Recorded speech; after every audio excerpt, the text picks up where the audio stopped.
Recent events within the past 72 hours have just unfolded in a manner that might seem surprising to a lot of Americans. Scenes that many might expect from the end of times have been erupting in the Middle East, in Israel, and of course the Gaza Strip.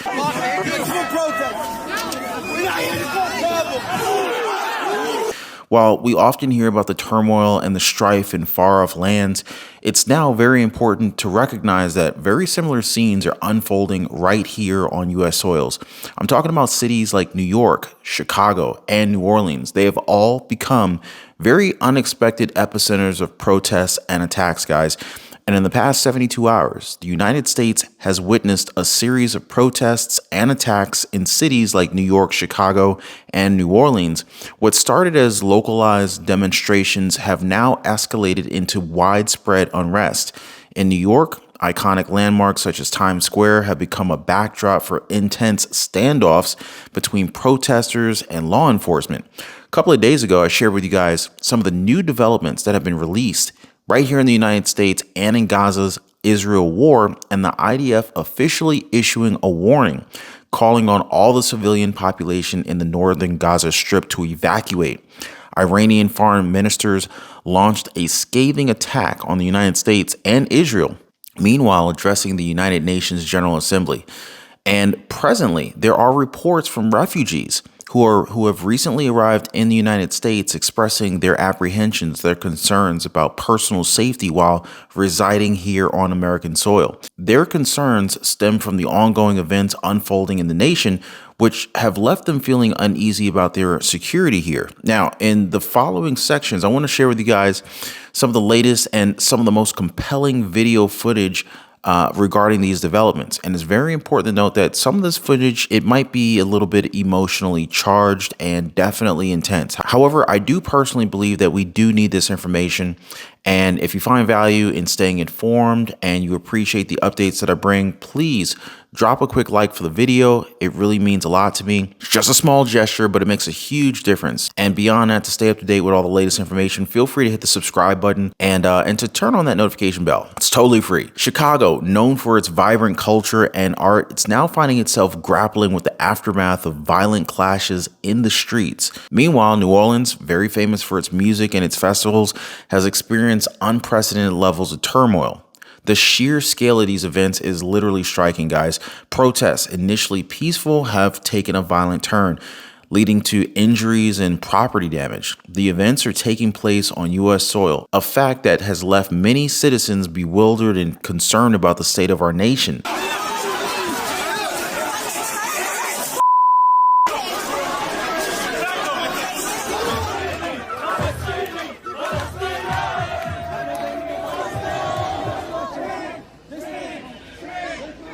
And as these events continue to unfold, one question that looms large: what has led to the situation? Various factors are at play, including simmering tensions, social inequities, and economic challenges. Now, the ongoing protests and attacks are a manifestation of these underlying issues, and understanding them is crucial to finding a resolution. To comprehend the situation fully, it's imperative to consider the international context in which these events are currently occurring. Israel, a nation with its own share of conflict, has issued a statement indicating that the ongoing war is far from over. In fact, the statement carries significant implications, hinting at the possibility of further unrest and potential repercussions beyond the Middle East. Iran, a regional power with its own set of tensions, has warned the United States that it may not remain unscathed if ongoing wars continue. This warning raises a lot of concerns about the potential involvement of international actors in the unrest unfolding on U.S. soil. Now, another very pressing issue is the threat that is posed by individuals who have entered the United States through its southern borders. While immigration is a very complex and contentious issue, there is a genuine concern that some individuals with ill intentions might exploit this route in order to carry out attacks or further exacerbate the unrest.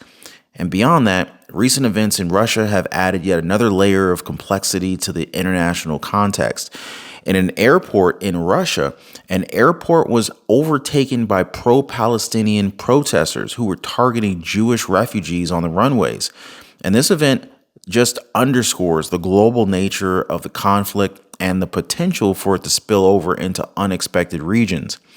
Now, amidst these developments, refugees arriving in the United States have expressed concerns about their safety, and these individuals fleeing from their homelands in search of refuge now find themselves questioning whether the United States can truly provide them with the security that they're looking for. In fact, the fears are not unfounded. The protests and the attacks on the U.S. soil, they have literally created an atmosphere of uncertainty with reports of discrimination and hostility towards certain groups. Now, for refugees escaping conflict in their home countries, the last thing that they expected was to encounter danger in their newfound sanctuary. By the way, guys, I've got a brand new YouTube channel that I wanted to share with you guys. I've been getting lots of positive feedback from you. And if you haven't checked it out already, please be sure to check it out. I'll leave a link for you guys in the description down below. I'd love to get your feedback on it. So I'll leave a link for you guys for the new YouTube channel in the description down below this video. Check it out. Protesters fill the streets in New York to support Palestinians in Gaza. A large demonstration crossed the Brooklyn Bridge a day after Israel pushed into Gaza. Look at this, guys. It is absolutely crazy out there. Crowds of pro-Palestinian demonstrators packed the streets of Brooklyn on Saturday as they called on the U.S. government to stop sending aid to Israel. The march was organized by the Palestinian-led community group Within Our Lifetime, and participants stretched for several blocks as they traveled from the Brooklyn Museum to the Brooklyn Bridge, chanting "Free, Free Palestine." The demonstration was the latest in a string of protests around New York City since Hamas attacked Israel on October 7th.